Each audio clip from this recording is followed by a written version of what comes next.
जहां के इंसाफ की खास मुलाकात में हमारे साथ मुफ्ती सलमान अजहरी जी है, जो कौम मिल्लत के कई सुलगते हुए मसाइल पर न सिर्फ ये खिताब करते हैं बल्कि उन्होंने कई ऐसे मसाइल को जो है छेड़ा है जो मुल्क में इंतहाई तशवीशनाक हालत इख्तियार कर चुके हैं। जिस तरीके से मुल्क में नफरत का माहौल है, ट्रेन में जो है मुस्लिम मुसाफिरों को टारगेट किया जा रहा है बाज़ाब्ता तौर पर, और किस तरीके से एक जो है पुलिस कांस्टेबल आरपीएफ का चेतन सिंह ने मुस्लिम मुसाफिरों को टारगेट किया और उसके जो सरबरा थे मीना उसको टारगेट किया। तो इस सिलसिले में क्या आप कहना चाहेंगे मुफ्ती साहब? औज़ु बिल्लाहि मिनश शैतानिर रजीम, बिस्मिल्लाहिर रहमानिर रहीम, अल्हम्दुलिल्लाहि व कफ़ा व सलामुन अला हबीबिहिल मुस्तफ़ा, अम्मा बाद। देखें, देश के मामलात आज से नहीं हैं, पिछले 8-9 साल से सुलगते जा रहे हैं और इस बात पर हमने कई मरतबा आपके सामने इंटरव्यू भी दिया है और मामलात इतने संगीन बढ़ते चले गए हैं कि जहर फैल गया है और इस जहर को ख़त्म होते होते अभी बहुत साल बीत जाएंगे। इसको मशहूर मुहावरा है, लम्हे ने ख़ता की सदियों ने सज़ा पाई। जो एक मरतबा जुल्म का ये इस तरह से नंगा नाच नाचा जाता है तो इसका असर जो है सदियों तक रहता है, जनरेशन तक भी आता है।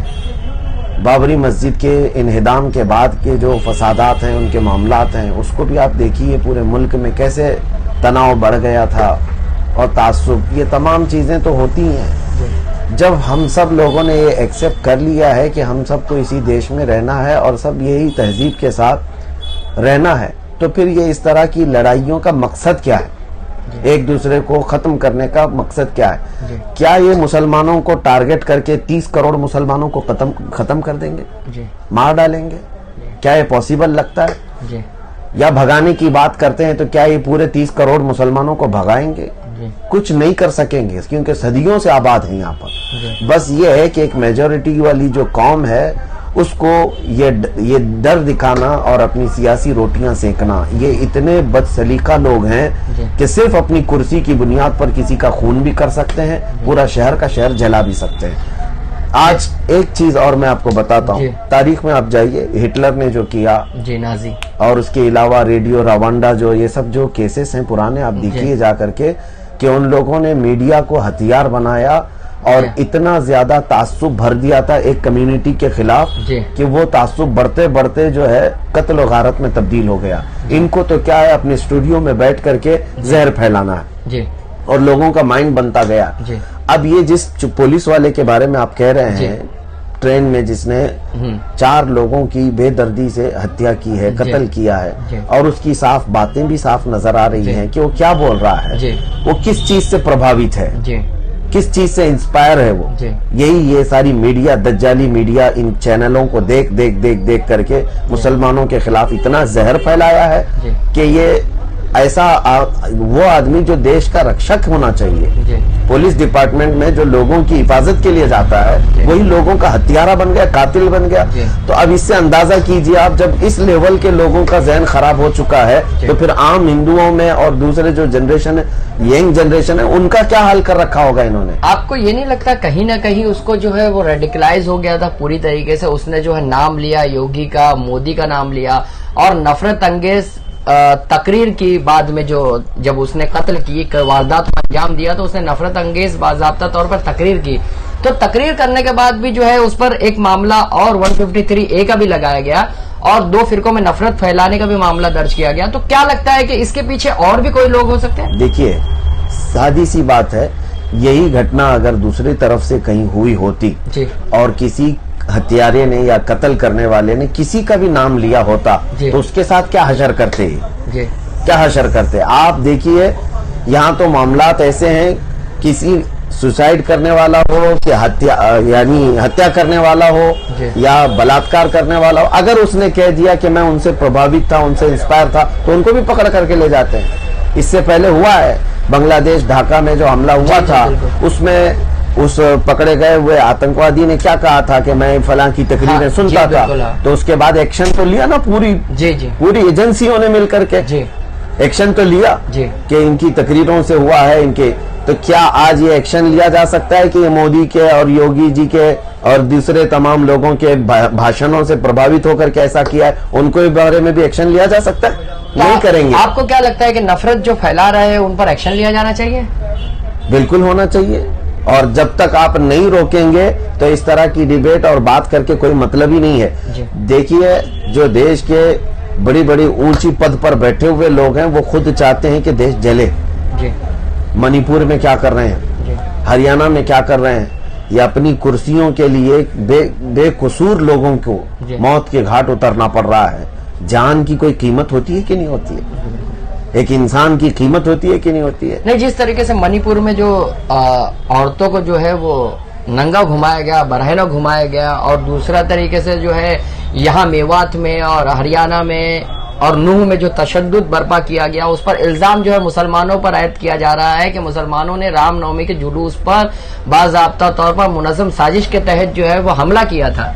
इस पर क्या कहना है? देखिए, ये सब पुरानी बातें हो गई हैं, सब पूरी प्री प्लान करते हैं और उसके बाद फिर मुसलमानों के ऊपर लाकर डालते हैं। इतनी शर्मनाक चीजें हैं। मुझे बताओ, मणिपुर में कौन से मुसलमान हैं वहाँ पर? मणिपुर के हालात जो इतने खराब चल रहे हैं। मणिपुर में तो दो बिरादरियों की बिरादरी है, तो वहाँ क्यों नहीं बोल रहे ये चीज? जी, वहाँ क्यों नहीं लाते ये चीज? मेवात में तो मुसलमान की आबादी 5,000 6,000 के करीब हथियार लूट करके ले गए पुलिस। जी, मैं ये कहना चाह रहा हूँ कि मेवात में जो है मुसलमानों की आबादी ज्यादा है और मुसलमान वहाँ पर जो है आबाद है, बड़े बड़े। तो मणिपुर आप भूल जाएंगे और मेवात पर बात करेंगे? तो जिस तरीके नहीं, मणिपुर को भी बात की जा सकती है, लेकिन मसला ये है कि देखिए, हम इंसानियत पर बात कर रहे हैं जी, धर्म के आधार पर नहीं बात कर रहे, इंसानियत के बारे में बात कर रहे हैं। कत्ल जिसका भी हुआ उसकी निंदा की जाएगी। जी बिल्कुल। और शर्मनाक चीज है, अरे एक लड़की को नंगा करके घुमाना, किसने ये सोच दी है? कहाँ से आई है तुम्हारे अंदर ये सोच? जी, जानवरों की सोच है ये। जी, कभी एक इंसान, मैं समझता हूँ गया गुजरा हुआ आदमी जो नशा में हो वो भी इस तरह से ना करे, लेकिन ये हैवानियत का तो नंगा नाच हमने तारीख में पहली बार देखा है। और इतने बड़े देश जिसको अभी जो है विश्व गुरु के बारे में प्लानिंग चल रही है और ये बड़े बड़े दुनिया की तरक्की याफ्ता कंट्रीज में जाने वाला है, वहां की एक शर्मनाक चीज बाहर जाती है तो क्या हैसियत होती है इसकी? बताइए, क्या इसकी इमेज जाती है? तो आपको क्या लगता है कि इस देश में जो है मुसलमानों को सोची समझी साजिश के तहत टारगेट किया जा रहा है? बिल्कुल, ये जेनोसाइड करना कहते हैं इसको, जेनोसाइड, नस्ल कुशी खत्म करना है। और उसके लिए, जेनोसाइड करने के लिए ये 10 स्टेप्स पर काम करते हैं जी। इससे पहले हो चुकी है चीजें जी। हाँ, पहले नफरत फैलाना और फिर दो कम्युनिटियों में लड़ाना और फिर इधर के चंद लोगों को उधर के चंद लोगों को खरीदना और फिर सियासी बयानबाजियां करना और फिर इलेक्शन पर आना, ये सब चीजें। आपको ऐसा नहीं लगता कि जिस तरह से हमारे हिंदू भाई है आज भी जो है कम्युनल हार्मनी को रखते हुए वो जो है मुसलमानों के साथ बेहतर सुलूक रहा? पांचों उंगलियां बराबर नहीं होती जी, ये आपको पता है। और देखें, हिंदू हो, सिख हो, ईसाई हो, मुसलमान हो, ये सारी बिरादरियां, सारे धर्म के आधार पर जितने लोग हैं सब रहते हैं और सब में कुछ ना कुछ इंसानियत बाकी है जी। चंद दरिंदे हो गए तो पूरी कम्युनिटी को, मैं नहीं कह रहा हूँ, मैं टारगेट कम्युनिटी पर नहीं कर रहा हूँ, मैंने ये नहीं कहा, मैं कह रहा हूँ कि जहां पर भी इस तरह की घटना होगी, जब आप आतंक इसको कहते हैं तो वो भी वहां पर भी आतंकवाद कहना पड़ेगा आपको। अब वो एक बेटी को, एक मुल्क की बेटी को नंगा घुमाने वाला या फिर वो जो मॉब है वो आतंकी नहीं है क्या? बिल्कुल, वो आतंकवादी नहीं है। बिल्कुल। तो कभी किसी मीडिया वाले ने आतंक का मतलब ही टेरर फैलाना होता है।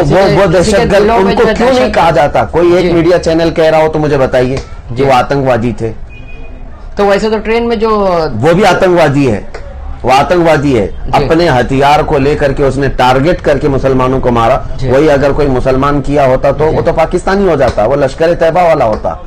अभी वो इनको जहनी तौर पर दिवालिया करार दिया जा रहा है और पागल करार देने की कोशिश की जा रही है। पागल कुत्तों को जो है पिंजरे में बंद रखना चाहिए। अगर जब वो पागल था तो क्या पूरी डिपार्टमेंट को उसको पता नहीं था कि किसी पागल के हाथ में तो माचिस भी नहीं देना चाहिए? बंदूक कैसे दे के रख सकते हैं जी?